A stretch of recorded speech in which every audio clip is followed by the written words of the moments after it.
Ciputra atau akrab disapa Pak Ci, siapa yang tidak kenal dia? Majalah Forbes mencatat keluarga almarhum Ciputra masuk jajaran konglomerat terkaya nomor 26 di Indonesia tahun 2023 dengan kekayaan bersih 1,7 miliar atau setara 27,56 triliun rupiah. Pak Ci, konglomerat kelahiran Parigi, Sulawesi Tengah ini lahir 24 Agustus 1931, berasal dari keluarga yang miskin dan penuh kesulitan hidup di masa kecilnya. Dia bahkan di masa kecilnya beli sepatu saja tidak mampu. Ayahnya bersama kakeknya yang melarikan diri ke Indonesia dari penjajahan Jepang di China pada waktu itu, akhirnya meninggal juga di penjara Jepang di Manado pada saat Indonesia dijajah Jepang. Itulah ajal, meskipun melarikan diri dari China, takdir tidak bisa dihindari, meninggal juga oleh penjajahan Jepang di Indonesia. Semasa SMP, Ciputra remaja tinggal bersama tantenya di Gorontalo, ditempa dengan sangat keras, sampai dia merasa seperti diperbudak. Dari keluarga miskin, kuliah jurusan arsitek di ITB, kemudian bekerja di BUMD Jaya DKI, hingga punya perusahaan Jaya Group dan Ciputra Group dengan kekayaan triliunan rupiah pada tahun 1997. Namun dalam sekejap saja, bisnis Ciputra ambruk akibat krisis moneter 1998. Utang grup Ciputra dalam dolar yang sebelumnya senilai 100 juta dolar dengan kurs 2000 menjadi 17.000 per dolar tahun 98. Dalam rupiah, hutangnya tiba-tiba naik 8,5 kali lipat menjadi 1,7 triliun rupiah dari sebelumnya yang hanya kira-kira sekitar 200 miliar rupiah. Bank Jaya, Bank Ciputra, dan juga asuransi Ciputra Allstate harus dilikuidasi. Bisnis properti Ciputra tahun 98 juga ambruk. Pak Ci pun linglung. Kebangkrutan sudah akan dia deklarasikan pada waktu itu. Bahkan baginya pada waktu itu hidup menjadi seekor burung kayaknya lebih indah, lebih mulia ketimbang menjadi konglomerat yang terjatuh. Namun pada akhirnya Pak Ci dengan Jaya Groupnya dan Ciputra Development mampu bangkit sebagai salah satu properti terbesar dan tersehat yang tersebar di 70 kota di Indonesia. Belajar dari Pak Ci, kalau kalian bisnis masih belum sukses, tenang saja, berarti Anda harus kejar sampai berhasil. Bahkan kalau kalian tidak mampu membayar hutang 100 juta, 500 juta, atau mungkin 1 miliar, atau bahkan 50 miliar untuk bisnis Anda, itu masih kelas cemen. Ayo belajar bagaimana Ciputra bangkit dari keterpurukan. Dari minus 1,7 triliun menjadi plus 27 triliun rupiah. Kita kupas, tonton sampai habis. Jangan lupa untuk like, komen, dan subscribe channel ini. Saya Farid Subhan, kita ngopi dulu.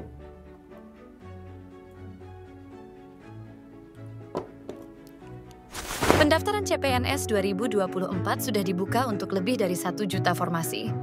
Namun, biasanya hanya 5% pendaftar yang lolos. Mau peluangmu diterima lebih besar? Vokasia, lembaga bimbel CPNS terpercaya, didampingi mentor dari Bappenas, Kemenpan RB, Badan Kepegawaian Negara, dan lainnya, siap membantu kamu. Tanpa persiapan matang, peluangmu lulus CPNS sangat tipis. Belajar keras tanpa bimbingan mungkin sia-sia.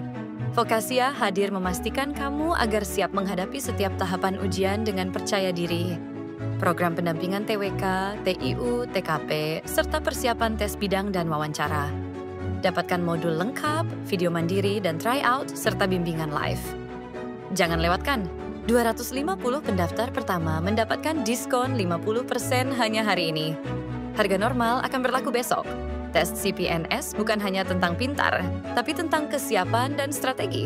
Daftar sekarang dan jadilah ASN 2024.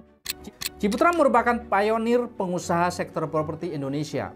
Grup properti Ciputra diantaranya Jaya Group, Metropolitan Group, Pondok Indah, Grup BSD, dan Ciputra Group tersebar di puluhan kota di Indonesia seperti Jabodetabek, Surabaya, Sidoarjo, hingga Vietnam. Ciputra mengawali bisnis propertinya tahun 1961 bersama teman-teman kuliahnya di ITB seperti Ismail Sofyan, Budi Brasali dengan modal hanya 10 juta rupiah tahun 1961. Yang sebelumnya diawali dengan pendirian Biro Arsitek pada waktu masih aktif kuliah tahun 1957 dengan nama Daya Cipta. Semasa SD, Ciputra tinggal bersama ibunya sebagai petani dan pemburu sederhana di desa Popaya, Gorontalo. Bahkan Ciputra mengalami masa kecil yang penuh dengan kemiskinan, kesusahan, dan kelam untuk bertahan hidup karena ayahnya meninggal di penjara Jepang Manado. Sampai-sampai Ciputra kecil menunda melanjutkan sekolah SMP sampai 4 tahun lamanya demi menopang hidup mamah dan saudara-saudaranya. Masa SMP-nya di Gorontalo bersama tantenya dia jalani dengan penuh perjuangan. Didikan yang sangat keras, bak perbudakan yang memilukan membuat dia bertekad untuk menjadi orang sukses. Ciputra remaja selain rajin belajar juga menjadi atlet lari di sekolahnya di Gorontalo. Bahkan sampai dipanggil ke istana di Jakarta pada waktu itu di zaman pemerintahan Soekarno. Ciputra melanjutkan SMA di Manado dan melanjutkan kuliah di jurusan arsitek ITB. Berangkat dari sinilah Ciputra akhirnya menjadi arsitek dan pengusaha properti yang sangat masyhur di negeri ini. Masa kecil hingga dewasa yang penuh perjuangan membuat Ciputra menjadi pribadi yang tangguh dan berani mengambil risiko dan menghadapi masalah. Ciputra merupakan sosok yang sangat kreatif dan inovatif. Namun Ciputra terhempas ke titik nadir pada krisis moneter 1998. Sempat hampir menyerah, namun akhirnya bisa bangkit kembali menjadi orang terkaya nomor 26 di Indonesia. Kisah yang menarik dan menjadi inspirasi bagi banyak pengusaha dan profesional di Indonesia. Bagaimana bisnis Ciputra bisa melalui berbagai tantangan. Dan apa kiat sukses usahanya? Untuk mengetahui kisah tersebut, simak video kupas sampai habis. Komen di bawah, bagaimana menurut kalian?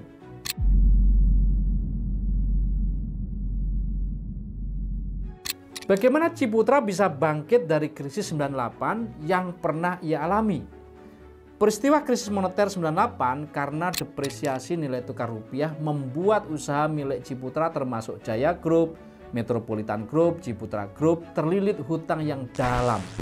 Beberapa rekan Ciputra memilih meninggalkan Indonesia, hengkang dari perusahaan Pak Ciputra, daripada tergulung krisis moneter dan harus mati-matian menyelamatkan perusahaan yang sedang dalam masalah besar. Awalnya Pak Ci pun juga sudah ingin angkat bendera kuning, ingin menyatakan pilot pada waktu itu. Namun ada teman-teman sejati Pak Ci menguatkan Pak Ci tetap tinggal di Indonesia dan komitmen menyelesaikan masalah Ciputra Group sesulit apapun masalahnya, pantang menyerah dan mengasihani diri. Tidak ada masalah yang tidak bisa diselesaikan.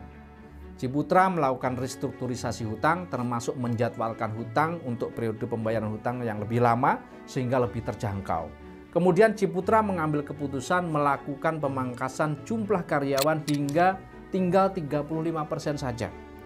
Kemudian Ciputra juga merampingkan struktur organisasi perusahaan, menutup beberapa departemen dan menggantikan dengan satu desain center yang bertugas memberikan layanan desain kepada seluruh proyek Ciputra di Indonesia dan luar negeri. Untuk menghemat biaya, kantor pusat Ciputra bahkan dipindahkan dari gedung Jaya di Tamrin yang super megah ke kantor yang sederhana Ciputra Group di kawasan Casablanca, Jakarta Selatan. Kemudian Ciputra melakukan strategi pemasaran baru dengan menjual kafling siap bangun, bukan menjual rumah atau gedung. Stok rumah siap huni hanya sedikit saja dibangun untuk konsumen yang kantongnya lebih tebal. Pengurangan iklan dan melakukan penjualan langsung juga dia lakukan. Menurut Harun, menantu dari Ciputra, pendapatan saat itu hanya 40 miliar per tahun yang semula bisa mencapai 10 miliar per bulan. Janji adalah hutang. Semua pelanggan yang sudah bayar tapi belum terbangun direnegosiasi kembali untuk diberikan kafling tambahan. Perusahaan dapat mengurangi beban pengeluaran, konsumen dapat terobati dan sama-sama senang. Terdapat 3 prinsip yang dimiliki oleh Ciputra, yaitu integritas, profesionalisme, dan kewirausahaan atau entrepreneurship. Menjadi seorang entrepreneur yang ulung dan berhasil tidak harus menunggu semesta berpihak kepada kita.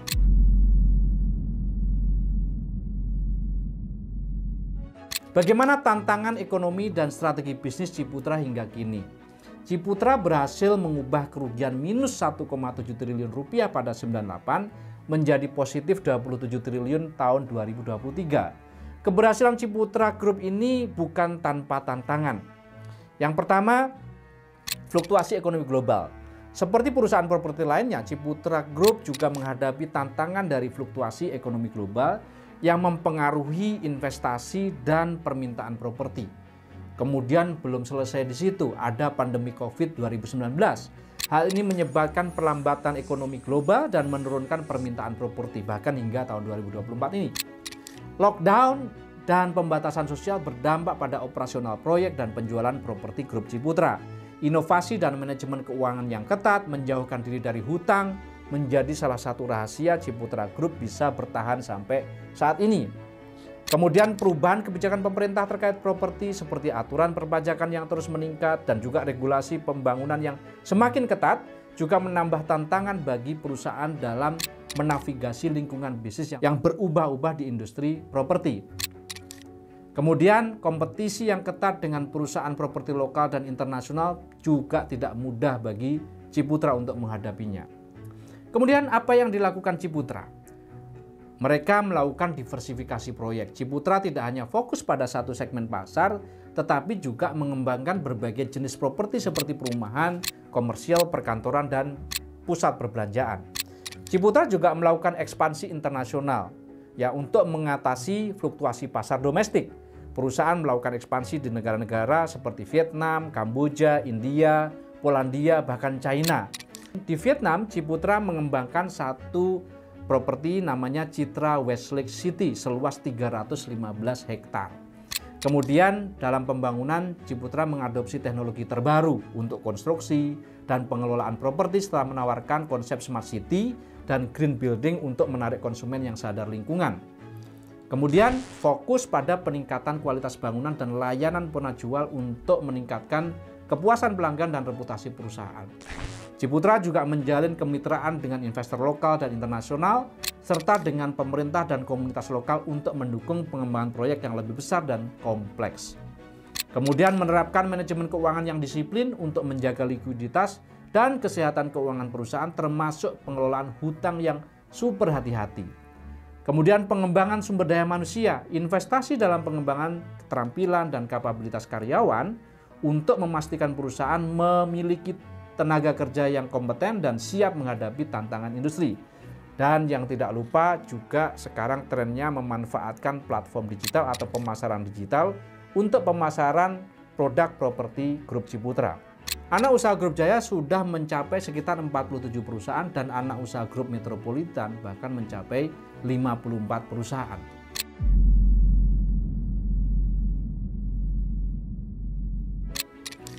Apa saja proyek ikonik yang pernah dibangun oleh Ciputra? Ciputra punya banyak sekali proyek ikonik di Indonesia dan luar negeri. Ada Ciputra World Jakarta sebagai kompleks mixed use yang mencakup pusat perbelanjaan, perkantoran, perhotelan, apartemen, dan salah satu landmark penting di Jakarta. Kemudian ada Citraland di Surabaya sebagai kawasan perumahan elit yang menawarkan konsep kota mandiri dengan berbagai fasilitas seperti sekolah, pusat perbelanjaan, dan rekreasi. Ada Citra Raya Tangerang sebagai kota mandiri yang menawarkan berbagai tipe rumah, pusat komersial, dan fasilitas publik. Ada Ciputra Mall di Jakarta. Ada Citraland City Losari sebagai proyek reklamasi yang mengubah kawasan pesisir menjadi kawasan hunian dan komersial yang modern dan berkelas di Makassar, Sulawesi Selatan. Tidak hanya di bidang properti saja, Ciputra juga mengepakkan sayapnya membangun Universitas Ciputra yang menawarkan program-program inovatif dan fokus pada kewirausahaan. Ciputra juga memiliki Ciputra Golf Club dan Hotel sebagai salah satu lapangan golf terbaik di Indonesia yang dilengkapi dengan fasilitas klub dan juga hotel mewah. Serta Ciputra Artpreneur sebagai pusat seni dan budaya yang menjadi bagian dari Ciputra World Jakarta yang berada di Casablanca.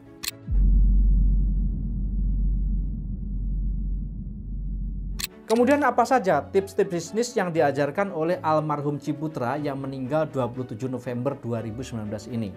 Yang pertama, setiap korporasi yang tangguh harus selalu fokus untuk menghasilkan produk yang spesifik yang mengedepankan inovasi. PT Ciputra Development Tbk kini mampu menjadi sebuah raksasa properti yang portfolio bisnisnya tak hanya berada di dalam negeri namun juga di luar negeri. Yang kedua, target market harus spesifik dengan karya-karya yang inovatif. Selama ini ada anggapan bahwa diversifikasi produk menjadi sesuatu yang penting. Kalau kalian bukan perusahaan yang sangat besar sekali, lebih baik Anda fokus Dan ini menurut Ciputra, niche market ini justru akan memberikan peluang kesuksesan dalam bisnis Anda. Kemudian yang ketiga, gunakan sistem umpan balik atau feedback untuk mengetahui apa sih keinginan pelanggan Anda. Kemudian yang keempat, korporasi yang tangguh selalu mengedepankan budaya perusahaan sebagai ruh dan keyakinan dari seluruh karyawannya. Semua harus bersama-sama yakin membawa perusahaan menjadi perusahaan yang sukses ke depannya.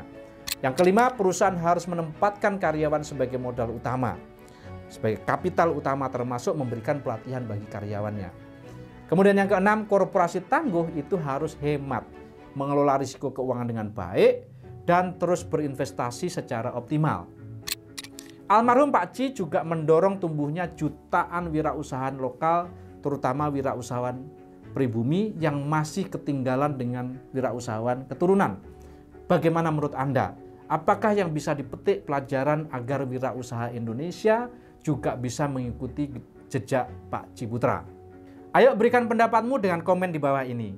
Jangan lupa untuk like, subscribe untuk mendukung konten Kupas FS. Sampai berjumpa kembali pada program Kupas FS yang akan datang. Saya Farid Sukhan, salam Miracle.